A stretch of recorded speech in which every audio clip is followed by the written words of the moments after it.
Guys, welcome back to another video, and I've had a lot of issues. Yesterday my PC completely just self-destructed and I lost all my files and I've lost everything, and I was thinking, damn, I'm not going to be able to post any reactions. But I've got a MacBook and I've set up my camera and my microphone. Spent about literally 6 hours today setting everything up, looking on Google how to do it, because I'm terrible with Mac. I don't know why I got a Mac. I hate it, to be honest. I want to get a Windows laptop instead because it would have been so much easier. And I've genuinely spent 6 hours trying to set this up, and I still don't know if it's going to work. Obviously, with a Mac, I've only got one screen. I have 3 screens on my PC, so I can check everything. Don't have that right now, and yeah, I apologize if the audio is a bit messy, if it's just buggy and stuff. Maybe I'll see this and not be able to react to stuff in the next few days, but fingers crossed it goes alright. It's not going to be as good as the reactions that I do on my PC because it's just a much better setup. But yeah, this is part 3 of the Battle of Midway, the American perspective and the strategic consequences of the battle. I've reacted to part 2. I know the end of it. I know how it ended in the US obviously winning, coming back from what was looking at the start like a defeat, but they really fought back. And I watched it from the Japanese perspective, and I then watched how one Japanese aircraft carrier tried fighting three US carriers, and also the ending of it and stuff. But yeah, we're gonna get into the American perspective because obviously, like I said, we've seen the Japanese perspective. But yeah, if you want to see some more reactions like this, let me know in the comments. This channel doesn't post anymore, but if you want to see some other channels reactions and stuff, I'll be up for that. And also, if you want to see some more of my reactions, links are in the description for my Patreon. Again, I don't know how often I'll be uploading at the moment. I really want to keep up the schedule because I've been really enjoying doing YouTube. But you know what, with all this stuff, it's going to be a struggle. But maybe this goes to plan and it actually comes out all right, and maybe that means I can post like usual. But we'll see. Yeah, links are in the description to my Patreon if you do want to see some more reactions. And yeah, let's just get into this. I'm a bit bamboozled right now, which is probably why I'm looking like I can't talk, but this is just weird. I've not reacted like this since the start of my YouTube, and I just don't know what's actually going on, if it's recording or right now. So I might just record this video. This could be 30 minutes of me thinking I'm recording, and it will just end up not recording. I don't know. And I hope me talking and the audio coming out is at the same time, because I've had issues with that. I spent a good hour trying to sort that out, so fingers crossed that's alright. And yeah, that's pretty much it. Let's just jump into this video. So, if you made it this far, I know what you're probably thinking. What happened? How did the Japanese lose so badly? It seemed like everything had been going fairly well for them at the start of the battle, even defeating all the airstrikes Midway had thrown at them. But then suddenly, and seemingly out of nowhere, the American carriers appeared. Then the dilemma began, followed by all the fatal complications it entailed, and it all ultimately led to the disaster at 10/22. To see how Nagumo got into this mess, we will have to view the battle again, but this time from the American point of view. So it's all from the start again, okay. Yeah, because you're sort of led to believe in the Japanese perspective that the US were like completely unbeknownst of what was going on. Maybe that wasn't the case. Maybe it was actually a bit more like the US had more, like knew a lot more than the Japanese thought they did. The reason the Americans were able to get the drop on the Japanese was that they knew that the Japanese were coming the whole time. Wow. And this was thanks to their radio intelligence.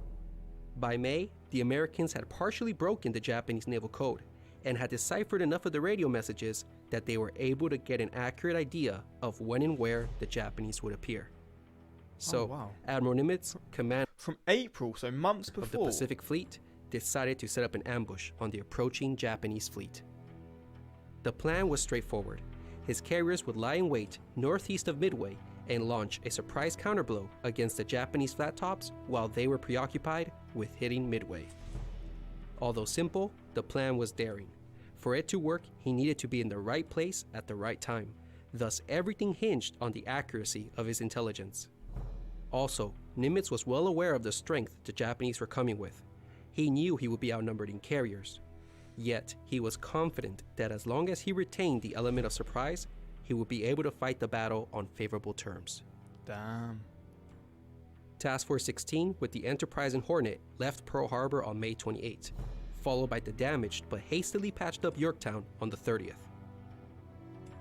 And by the time the Japanese submarine coordinate had appeared, the ships had already passed through.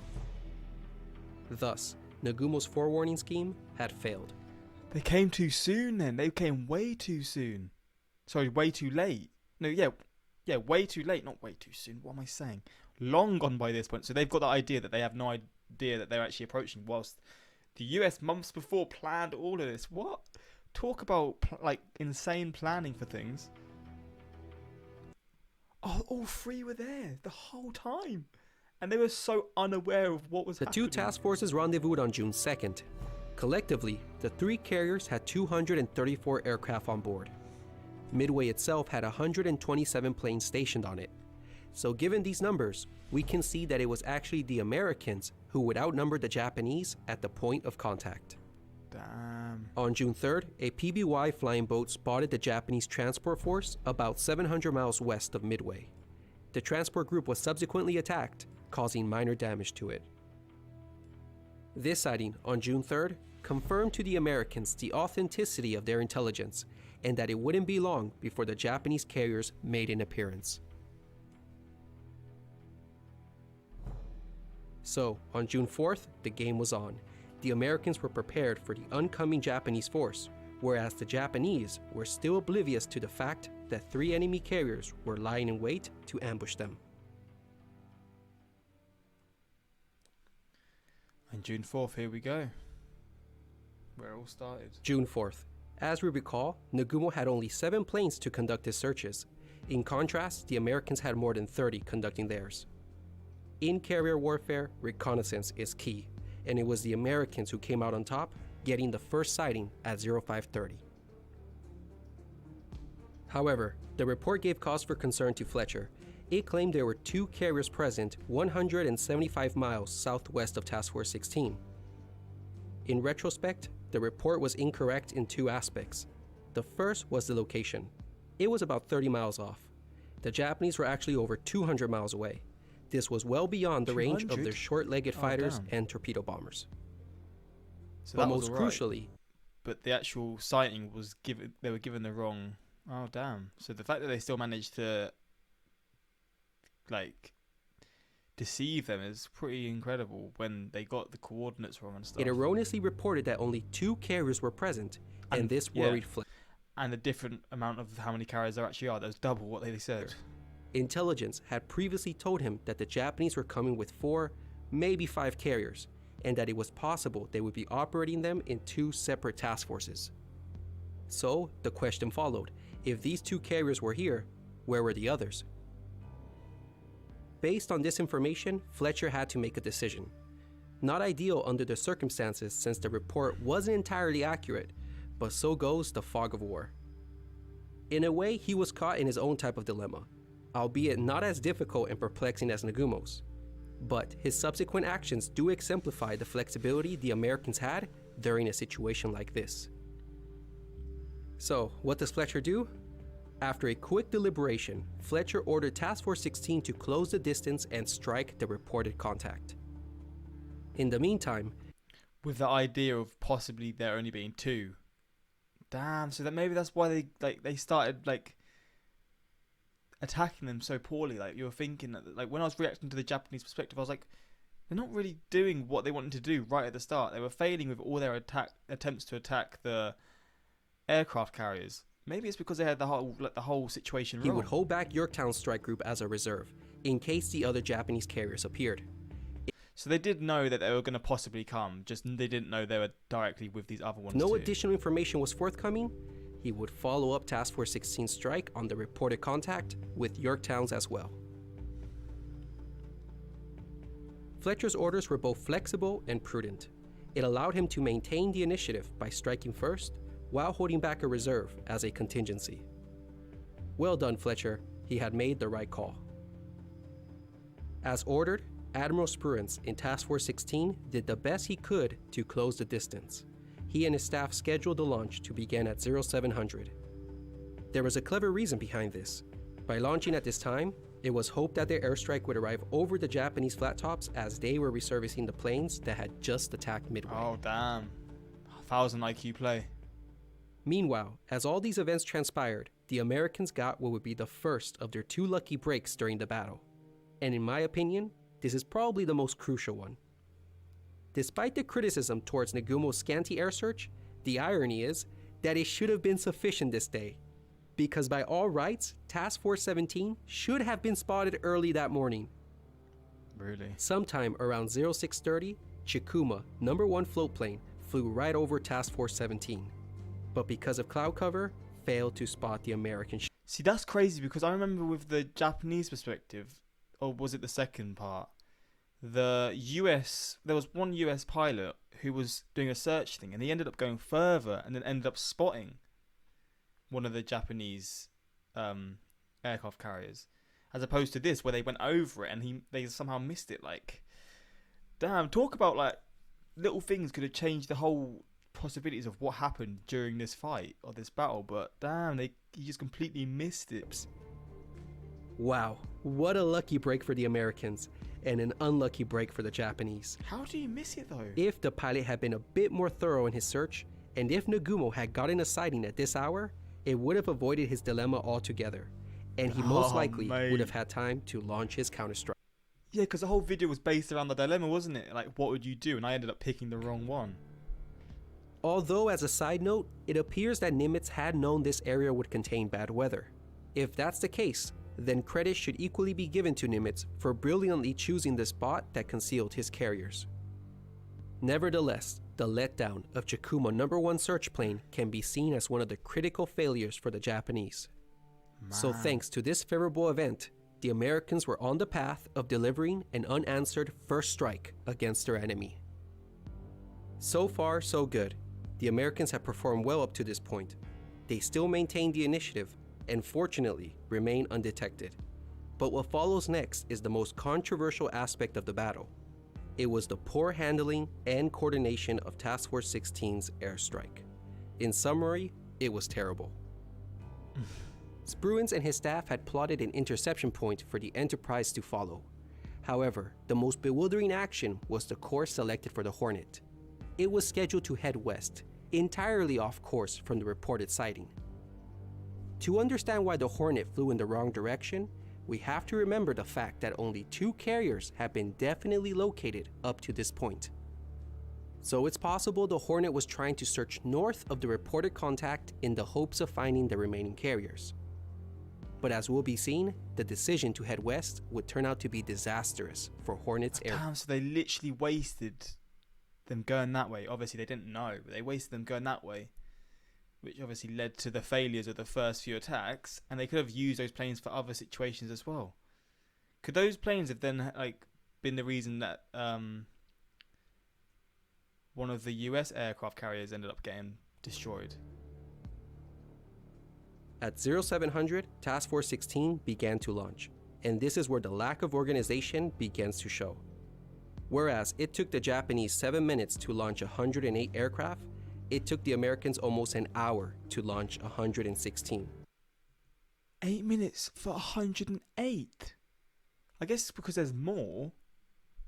But that doesn't even make sense. How are you launching 108 in 10 minutes?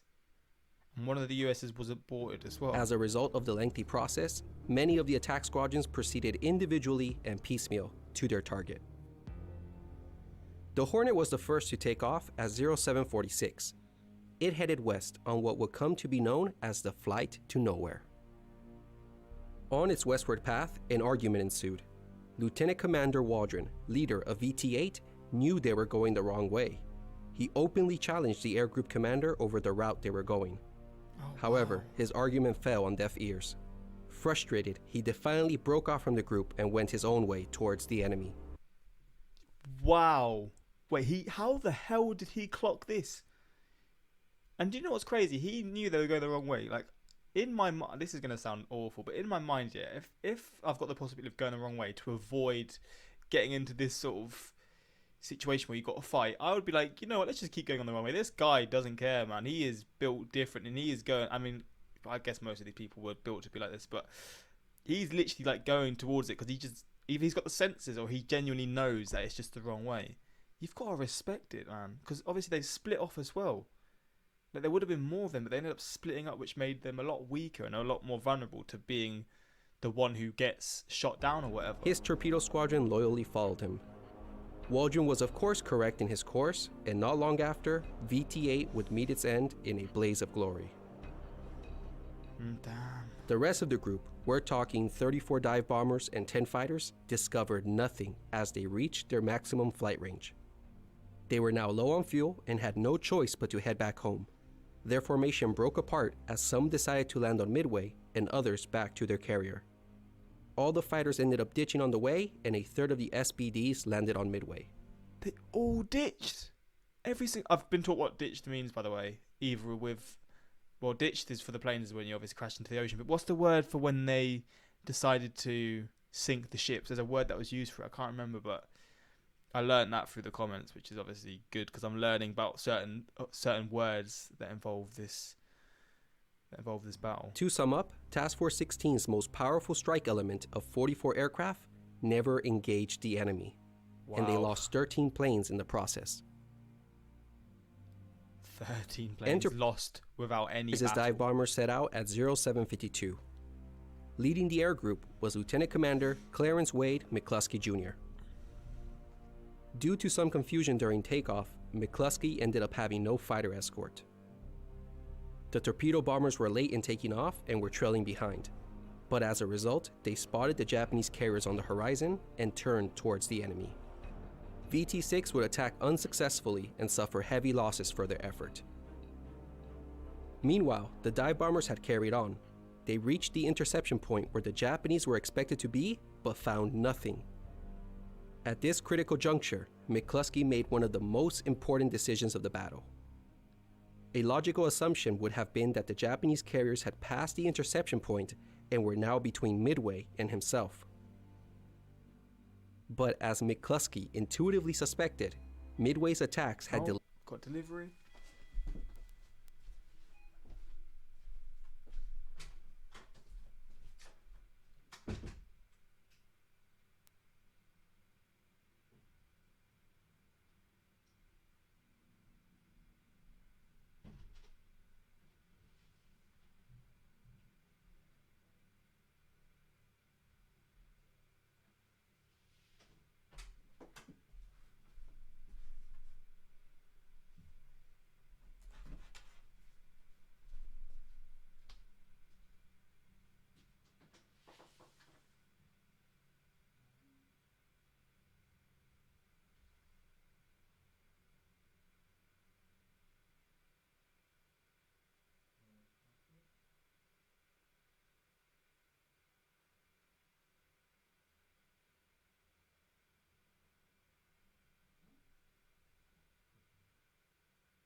Where was I? Let's go 5 back. But as McCluskey intuitively suspected, Midway's attacks had delayed Nagumo and had probably forced him to change course. Following his gut instinct, McCluskey headed north, a most fortunate decision for the Americans. Wow. On the way, McCluskey and his men began to run low on fuel, and they were on the verge of giving up and returning home, when lo and behold, they spotted the Arashi. The destroyer had been detached earlier that morning to hunt for the submarine USS Nautilus. Well, now it was dashing north at 30 plus knots, trying to catch up with the Kido Butai, and McCluskey figured, hey, this guy must be going somewhere important. So he tagged behind the destroyer, and it promptly led him to the Japanese fleet. Mad. For the Americans, God bless McCluskey. The chance of that, But before we get to the attack, we're gonna pause here for a bit.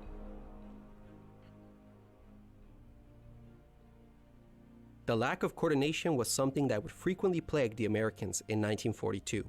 They weren't able to coordinate their strikes efficiently like the Japanese. But ironically, this shortcoming had an unintended advantage. Their piecemeal attacks fatefully delayed the Japanese counterstrike. When one looks at the time chart, the Japanese were in a jam. They needed breathing space, exactly 45 minutes of a breathing space to safely spot their aircraft and launch them. But the only time they had was between 0837 and 0910. But this was precisely when Tomonaga's air group needed to be recovered. Nagumo could have launched between 0910 and 1020, but this was prevented due to the continuous piecemeal attacks by VT-8 and VT-6. And this was VT-8's and VT-6's true contribution to the battle. They prevented the spotting of Nagumo's counterstrike. Thus, their sacrifice had not been in vain. The only carrier that had a successful coordinated launch was the Yorktown. After waiting for over 2 hours and not having received any additional information regarding the unlocated carriers, Fletcher decided it was time to strike at what he could get. He began launching his aircraft at 0830. The launching process went without a hitch and the proficient air group departed. It flew a straight path to the Japanese, with its torpedo bombers slightly ahead of the dive bombers. When it made contact, all the combat air patrol fighters were pulled down to this sector to fight off the torpedo assault as the dive bomber swung around unnoticed and approached from the north. And it was upon their arrival over the enemy carriers that by lucky happenstance, the Enterprise group also made their appearance. Jeez. And it is here where we can see the second lucky break the Americans had. Because it was exactly at this moment when all the Zeros were bunched up in this sector that the Enterprise and Yorktown dive bombers, having been launched at different times and flown widely divergent courses to the enemy, converged on the fleet simultaneously and from two different directions. The timing had been exquisite and had been a pure product of chance, and it was this attack that finally broke Nagumo's back at 10:22. But if there was ever a time where the outcome rested on a knife's blade, it was at 10:26 when the Akagi was almost spared her fate. Now I'm going to dive into some alternate history, but hear me out. McCluskey, as great as a leader as he was, had recently transferred to his dive bombing post from fighter planes, so he wasn't as familiar with doctrine as the others. Doctrine stated that when two divisions of dive bombers arrived over multiple targets, the lead division should take the farther of the two. This would make the attacks happen simultaneously, oversaturating the defenses and thus likely to succeed. But McCluskey, by mistake, took his division on the Kaga, the nearer of the two. Thus, Kaga found herself at the end of a mega-sized attack of over 25 dive bombers. But this man, Lieutenant Bess, saw what was happening. Thanks to his quick thinking, he broke off with his two wingmen to attack the Akagi. And it was Bess's bomb hit that single-handedly knocked out the flagship of the Kido Butai. What a decision then. Bro, it's just these little things that decide the end of it. Like, that's crazy. There's so many little things involved in the story of the American perspective that you can see how it led to their victory. Because one little thing, maybe if he didn't decide to turn this way or he didn't notice, he wouldn't have even done anything to this one. And the Akagi would have been, I guess, battling also with the other aircraft carrier that ended up surviving. It was for good reasons too, because the Akagi had the best torpedo squadron of the fleet. If she had survived, the counterstrike at 1210 would have been made with this deadly torpedo squadron alongside Hiryu's accurate dive bombers. No doubt, the Yorktown would have been taken out on that first strike. Accordingly, the second strike would not have been wasted on the same ship. That means that sometime after 1400, it would have been 2 versus 2, with Task Force 16 facing the second counterstrike. And at that point, it would have been a crapshoot. Who knows who would have won? It's entirely possible the Japanese could have pulled a Pyrrhic victory, or at least salvaged a draw from the battle. After 10:30, the battle was all but decided. In just 5 minutes, Japan had lost the battle. But as we saw, it had been a near-run thing. At the cost of a carrier and a destroyer, Nimitz had destroyed Japan's most capable carrier fleet. Conclusion: the importance of Midway. Midway stands as one of the greatest victories in naval history, and rightly so. The battle is an example of American ingenuity at its finest. The Americans were facing an enemy vastly superior to them in both quality and quantity. The only advantage they had was their radio intelligence, and they exploited it brilliantly. Once they got a heads up of the Midway operation, they began to cleverly lay a trap on the unsuspecting Kido Butai. Despite the numerical odds, Nimitz had such great confidence in his intelligence and in the skills of his men that he believed it would offset any advantages the Japanese had. It must be acknowledged that it was bold of him to offer battle against such a powerful opponent. Granted, he was aided by the numerous mistakes the Japanese committed before and during the battle. But thanks to dogged determination, perseverance, good leadership, and yes, we must admit a great amount of luck, the Americans in return got a spectacular and well-earned victory.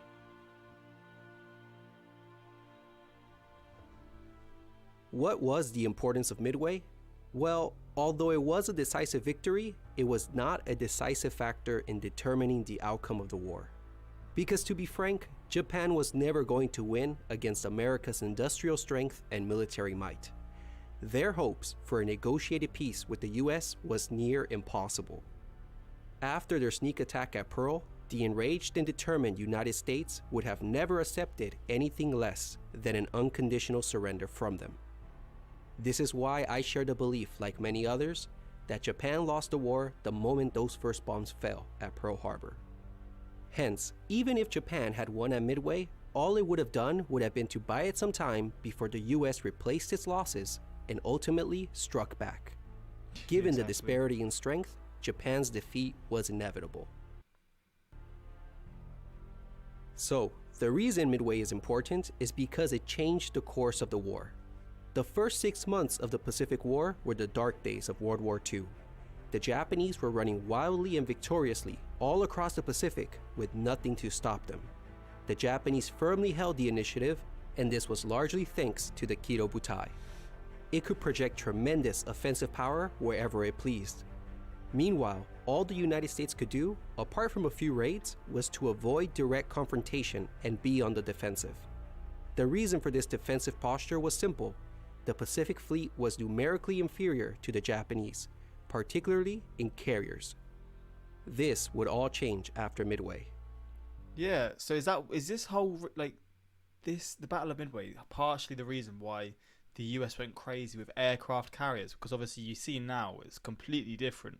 I feel like is it the US have more aircraft carriers alone than the rest of the world combined or something like that. They've got loads compared to everyone else. They've got like 9, I think, and I don't know how many are in the entire planet on the entire planet, but I don't think there's many. So you see this and how they were outnumbered in this battle, and I guess this did lead to them taking it more serious. I guess with their water fleet and stuff. To better illustrate this, let's look at the carrier strength of both sides during the first 6 months of the war. At the start of the war, America had 4 fleet carriers to Japan's 6.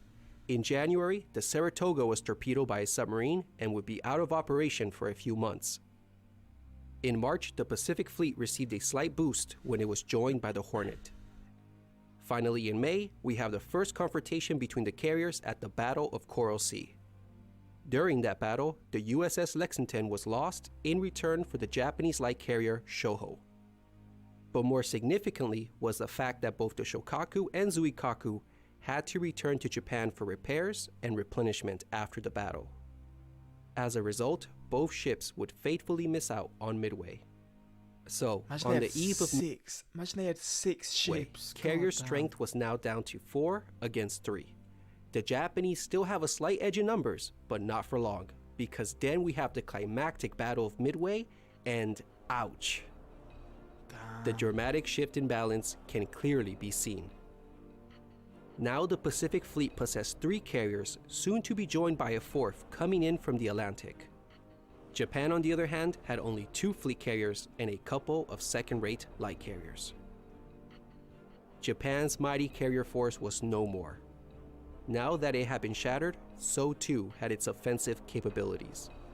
Evidence of this is the fact that they would never again significantly be on the strategic offensive for the remainder of the war. So to sum up, the significance of Midway was that by destroying the core of Japan's carrier force, Japan's expansion had been halted and the balance of naval power had been restored. It just completely changed the entirety of the rest of the war. Like, you see how he said they were on the offensive, and then as soon as this happened, they were like, yeah, we got to chill now. We got to sit back and just not do all this stuff. And I guess that's what led to the horrible things in like Hiroshima and stuff that happened, the bombs and all that. But god damn, it's just crazy how they went from 6 and the US had 4, but I think one was being repaired at the time, so 6-3, and then it went from that to then 3-2 or 4-2 or something like that. It's just crazy how it just changed like that. For the Americans, this was great news. They had finally reached parity in carrier strength with their enemy. With morale and confidence at an all-time high, the Americans decided to react boldly to these favorable changes in circumstances. Okay. In August, just 2 months after Midway, the United States launched its first offensive in the Pacific War by landing its Marines on an obscured island called Guadalcanal. Oh, how the tables had turned. Now it was the Americans taking the offensive.